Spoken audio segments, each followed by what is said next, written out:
Assalamualaikum warahmatullahi wabarakatuh. Selamat pagi menjelang siang, anak-anak. Waalaikumsalam, Pak. Waalaikumsalam warahmatullahi wabarakatuh. Waalaikumsalam. Yuk kita on kamera dulu yuk buat laporan PJJ. Biar Ibu screenshot dulu.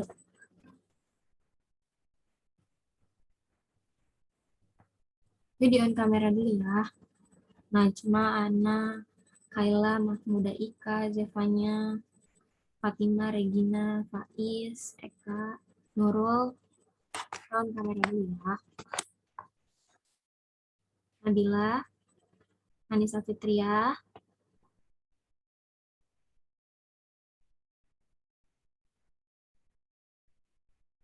Eli, Regina,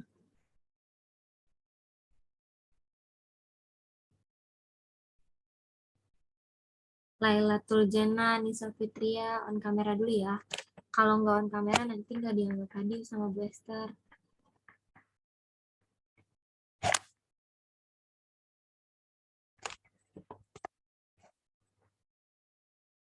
Ya biar cepet mulai yuk.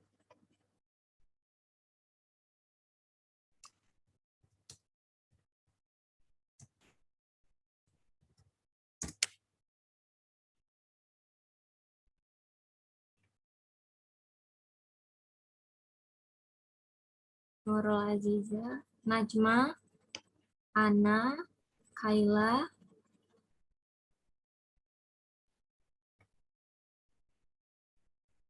Egel mukanya jangan setengah ya.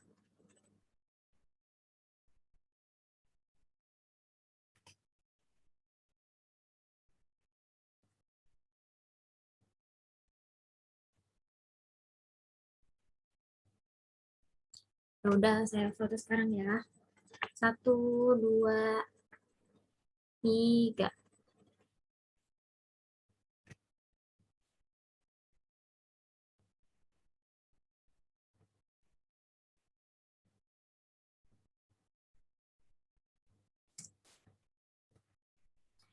Oke, Assalamualaikum warahmatullahi wabarakatuh. Waalaikumsalam warahmatullahi Waalaikumsalam wabarakatuh. warahmatullahi wabarakatuh. Oke, sebelum kita memulai pelajaran kita hari ini, alangkah baiknya kita berdoa terlebih dahulu menurut agama dan kepercayaan kita masing-masing. Berdoa dimulai.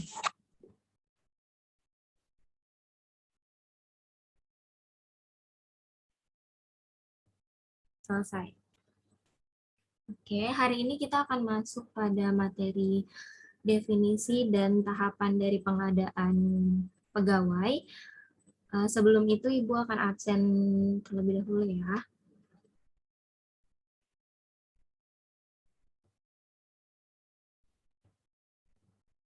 Adelia Putri Anissa, Hadir, Bu.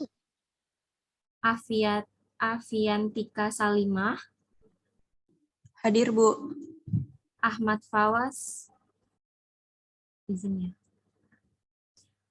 Amelia Fajri, Hadir, Bu. Ana Zahra, Hadir, Bu. Anissa Fitria,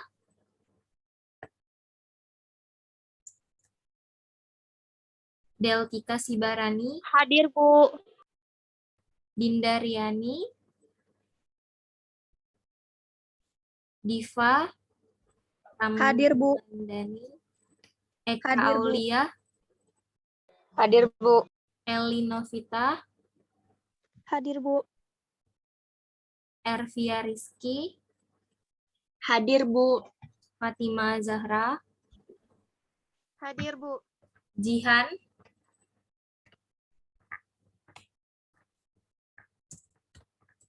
Jupita Auria,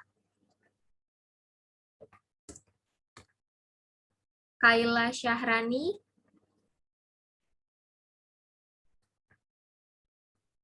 Lailatul Jannah, Hadir, Bu. Lintang, Hadir, Bu. Mahmudah Ika, Hadir, Bu. Maira Mailinda, Muhammad Egel, Hadir, Bu. Hadir. Muhammad Faiz, Hadir, Bu. Muhammad Ilham, Mutiara Bu. Dwi. Kaila Syarani hadir, Bu. Ya. Maaf Hadir, Bu, Bu. Jihan juga hadir Bu.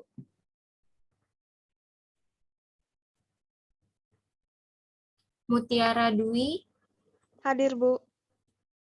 Nabila Zahira, Najma Priyaswari, Hadir, Bu. Novia Hernawati, Nurul Azizah, Hadir, Bu. Nurul Habibah, Rahma Aulia,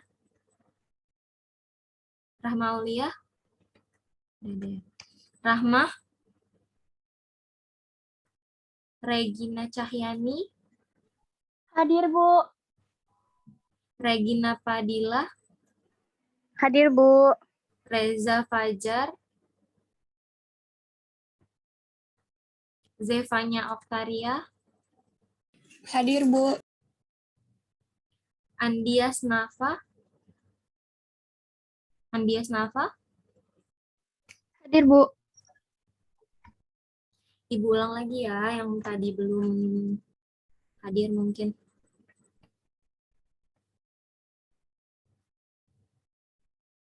Anissa Fitria udah ada, Iya, Bu, hadir. Dinda Riani,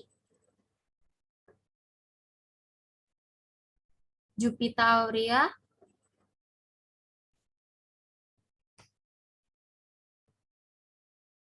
Maira Mailinda,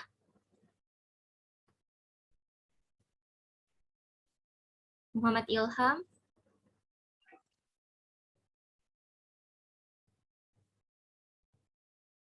Nabila Zahira udah hadir, Hadir, Bu.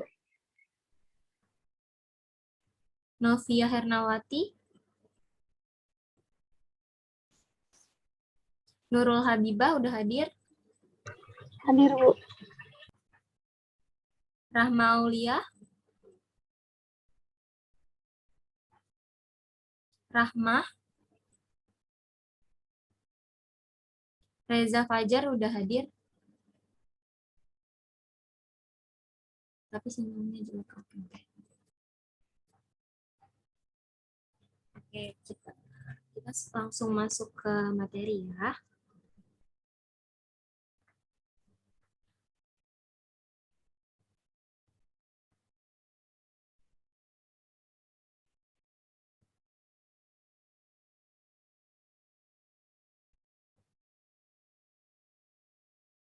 Hari ini kita akan belajar tentang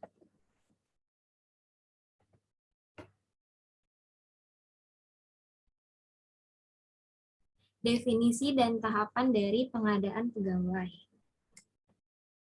Tujuan pembelajaran kita hari ini, peserta didik diharapkan dapat mengetahui hakikat dari pengadaan pegawai dalam suatu instansi pemerintah maupun perusahaan swasta. Yang pertama ada definisi pengadaan pegawai. Apa itu pengadaan pegawai? Coba Nabila Zahira dibaca. Definisi pengadaan pegawai. Definisi pengadaan pegawai adalah kegiatan mengisi informasi yang diperlukan yang pada umumnya disebabkan adanya pegawai yang berhenti, pensiun, meninggal dunia, atau demi perluasan organisasi.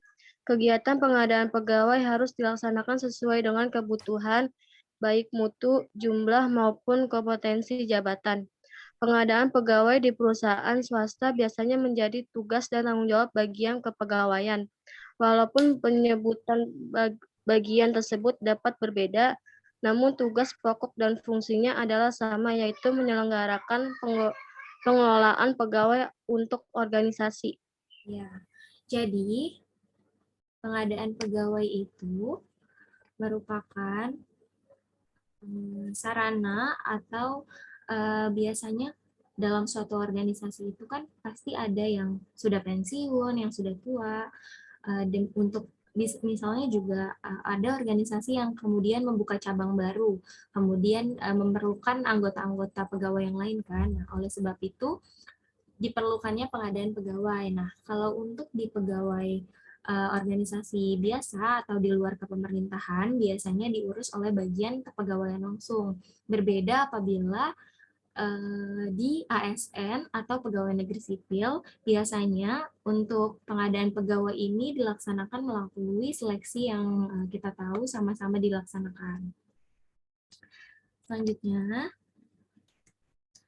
nah, ada yang perlu kalian ketahui bahwa pengadaan pada suatu organisasi swasta itu diselenggarakan oleh organisasi tersebut secara mandiri, artinya tidak terikat oleh kepemerintahan, yang tidak selalu sama prosesnya dengan perusahaan atau organisasi yang lainnya. Akan tetapi, jika pengadaan pegawai pada pegawai negeri sipil tidak dilakukan secara mandiri, melainkan karena itu adalah organisasi pemerintah, maka pengadaan pegawainya dilakukan secara nasional melalui rekrutmen terbuka, yaitu CPNS contohnya.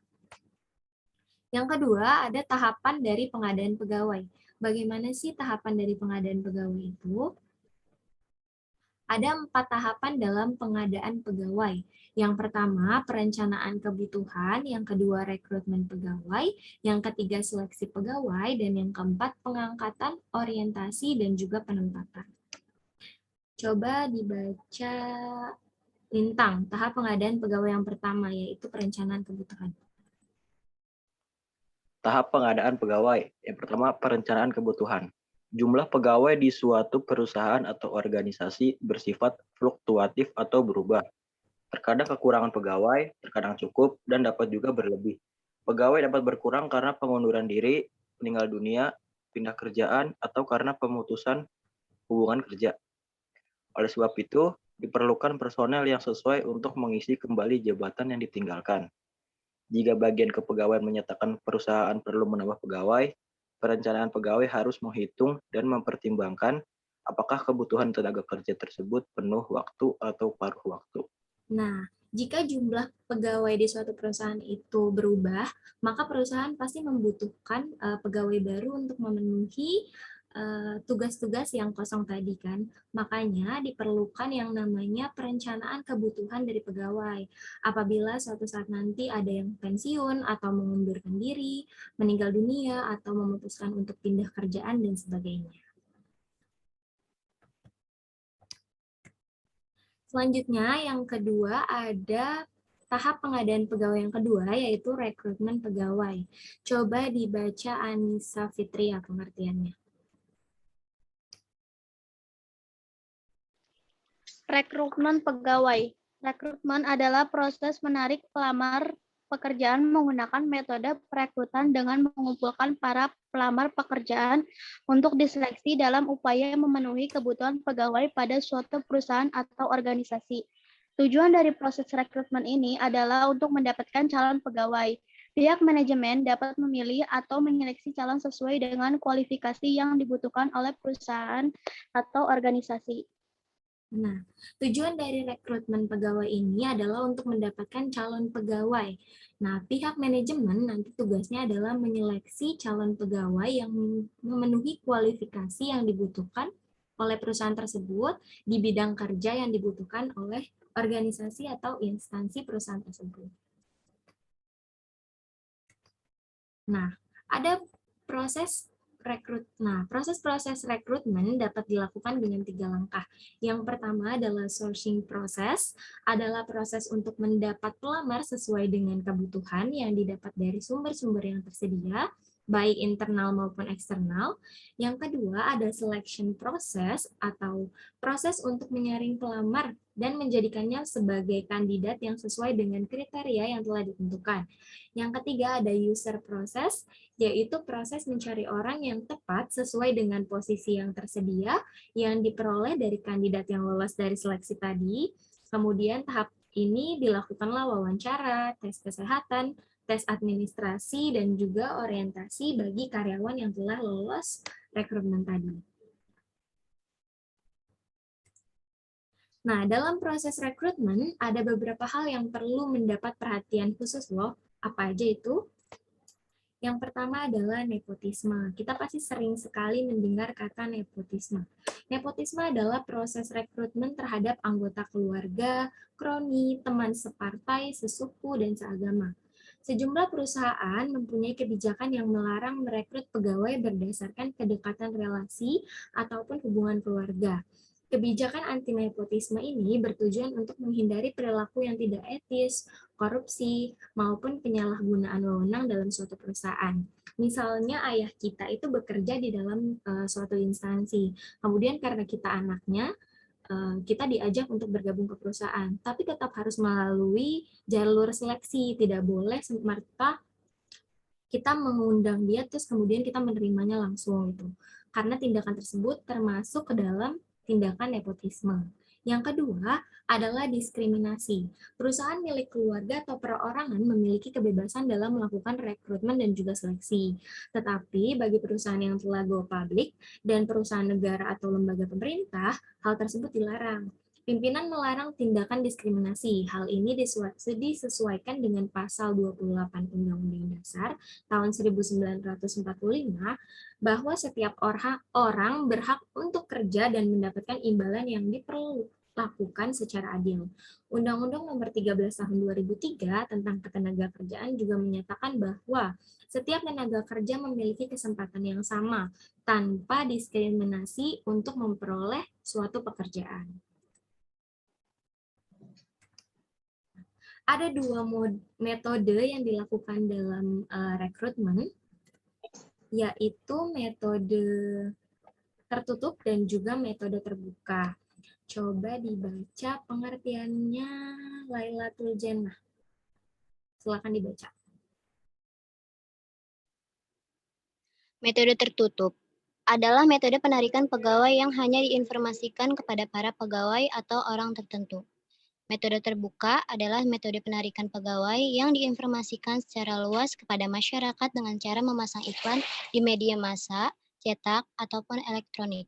Nah, metode tertutup tadi biasanya disampaikan oleh bagian perusahaan kepada misalnya bawahan-bawahannya untuk melamar di bagian-bagian tertentu. Untuk naik jabatan, makanya diperlukan pembukaan rekrutmen gitu. Kemudian untuk yang metode terbuka, biasanya yang sering kita lihat di Instagram ada lowongan pekerjaan, terus di koran-koran, di internet dan sebagainya, itu termasuk salah satu contoh metode rekrutmen metode terbuka. Selanjutnya ada sumber-sumber dari rekrutmen itu sendiri. Yang pertama adalah sumber internal. Pegawai yang akan mengisi lowongan pekerjaan diambil dari perusahaan tersebut, seperti yang Ibu tadi sampaikan, dengan cara memindahkan atau memutasi pegawai yang sesuai dengan kriteria jabatan. Untuk jabatan yang bersifat manajerial, sumber internal baik dilakukan karena di samping memberikan kesempatan promosi, pegawai tersebut juga memahami seluk-beluk organisasi. Misalnya kepala staf bagian administrasi ternyata pensiun. Nah, kemudian untuk mengisi jabatan tersebut, biasanya instansi atau perusahaan akan mendahulukan staf-staf administrasi yang sudah bekerja lama di sana, karena mereka-mereka itu jelas pasti jauh lebih memahami pekerjaan tersebut kan, karena sudah memegang pekerjaan tersebut jauh lebih lama daripada kita harus merekrut orang dari luar lagi.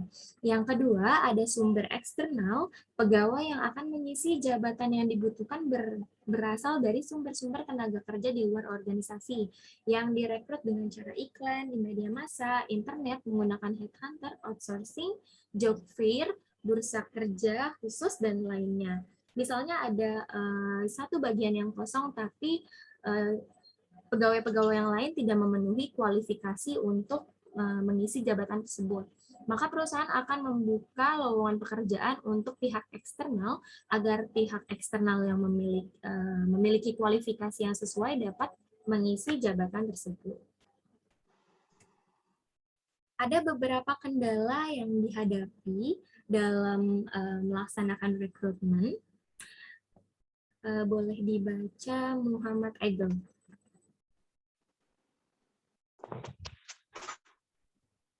Saya Bu baca Bu. Iya, dibaca. 1. Jika perusahaan dapat memberi kompensasi berupa gaji dan kesejahteraan yang besar, pelamar yang serius cenderung lebih banyak. Sebaliknya, jika gaji dan kesejahteraan sedikit, pelamar juga cenderung lebih sedikit. 2. Jika status pegawai yang diterima pegawai tetap, pelamar cenderung lebih banyak. Sebaliknya, jika posisi yang ditawarkan adalah kerja paruh waktu atau honorer, pelamar juga cenderung sedikit. 3. Jika pelamar diprioritaskan diri dari sumber lokal, pelamar akan sedikit. Sebaliknya, jika terbuka untuk pelamar dari seluruh Nusantara akan lebih banyak. 4. Jika persyaratan pelamar banyak, pelamar cenderung sedikit. Berbeda apabila persyaratannya sedikit. Jumlah pelamar cenderung banyak. 5. Rekrutmen dilakukan secara tertutup, maka pelamar sedikit. Sebaliknya, jika dilakukan secara terbuka, maka akan lebih banyak. Nah, betul. Ada beberapa kendala yang dihadapi dari rekrutmen yang sudah disampaikan atau dibacakan oleh Muhammad Egel. Apabila perusahaan memberikan kompensasi atau gaji yang besar, maka jumlah pelamarnya juga pasti besar. Tapi kalau gaji yang dikasihnya kecil atau yang ditawarkan kecil, pasti otomatis orang-orang lain kan akan realistis. Ngapain ngelamar karena gajinya kecil gitu. Yang kedua, jika status pegawai yang diterima pegawai tetap, maka pelamar akan banyak yang melamar. Berbeda hal jika pekerjaan yang ditawarkan adalah pekerjaan paruh waktu atau part-time, karena otomatis uang yang dihasilkan kecil juga. Yang ketiga, jika pelamar diprioritaskan dari sumber lokal, pelamar itu akan sedikit, karena hanya misalnya untuk domisili Jakarta aja gitu. Berarti kan orang-orang di luar Jakarta kan nggak boleh kan. Nah, oleh sebab itu pasti yang melamar hanya sedikit. Yang keempat, jika persyaratan pelamar banyak, pelamar cenderung sedikit. Apabila persyaratan atau kualifikasi yang dibutuhkannya sedikit, maka pelamar pekerjaan tersebut pasti banyak. Yang kelima, jika rekrutmen dilakukan secara tertutup, maka pelamarnya akan sedikit. Apabila rekrutmennya secara terbuka untuk masyarakat luas, maka pelamar akan banyak. Selanjutnya, seperti tadi yang disampaikan oleh Ibu, ada yang namanya headhunting. Apa sih headhunting itu? Headhunting adalah pendekatan menemukan dan menarik orang yang mempunyai keterampilan dan juga pengalaman terbaik untuk bergabung dengan suatu perusahaan, atau orang yang sudah memiliki pengalaman atau jenjang karirnya sudah tinggi.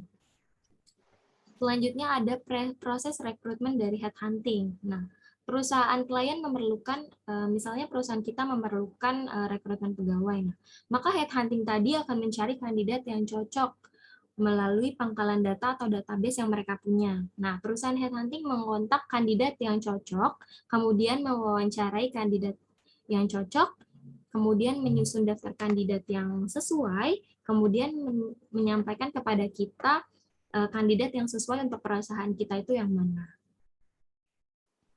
Selanjutnya ada alih daya atau outsourcing.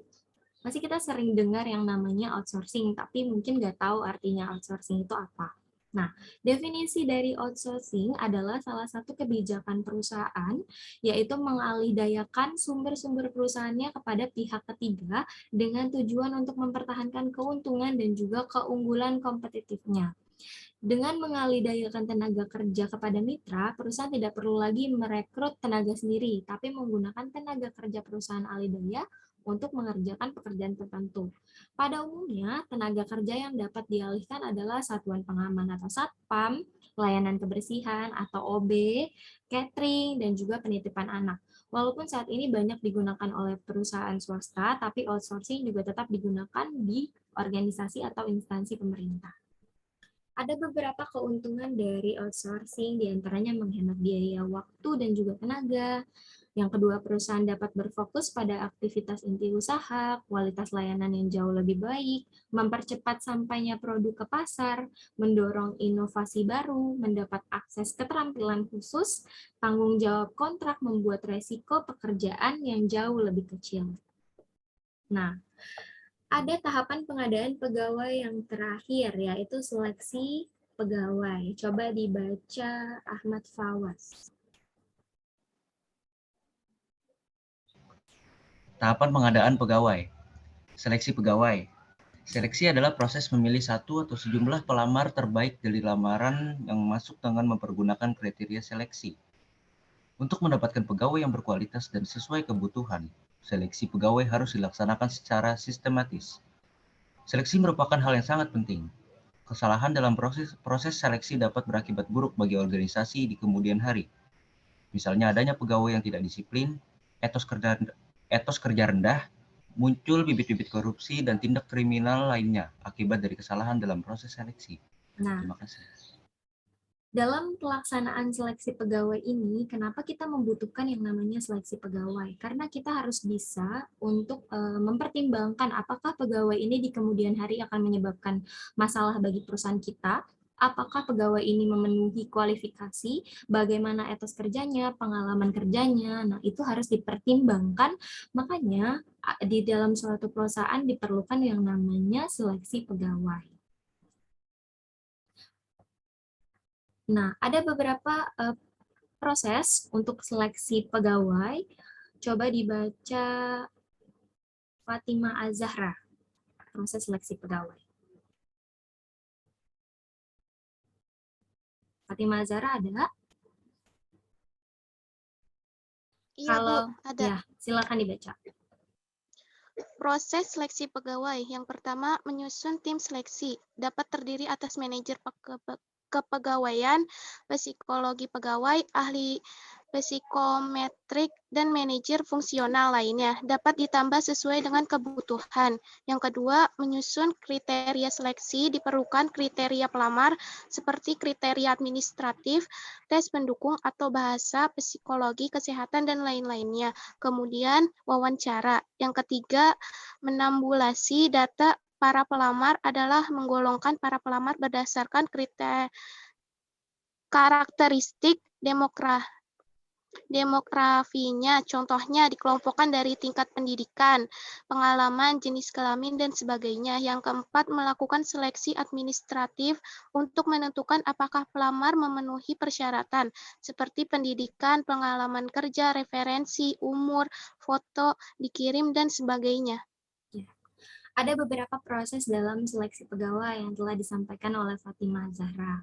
Yang pertama adalah menyusun tim seleksi. Nah, untuk melaksanakan seleksi pegawai, tentu dari dalam instansi harus menentukan tim mana yang menjadi tim seleksi. Kemudian, menyusun kriteria seleksi. Misalnya yang dibutuhkan itu yang tadi, kriteria administratif. Harus misalnya memiliki kemampuan untuk bekerja sama dalam tim, kemudian harus memiliki tinggi di atas 156 untuk seorang sekretaris, dan sebagainya. Yang ketiga, menabulasi data para pelamar adalah menggolongkan para pelamar berdasarkan karakteristik demografinya. Contohnya nanti kalau misalkan sudah ditemukan pelamar-pelamar tersebut, maka akan digolongkan dari tingkat pendidikannya, pengalamannya, jenis kelaminnya, dan sebagainya. Yang keempat, melakukan seleksi administratif untuk menentukan apakah pelamar memenuhi persyaratan seperti pendidikan, pengalaman kerja, referensi, umur, foto dikirim, dan sebagainya. Dilanjut, Fatima Zahra masih ada? Yang kelima, tes.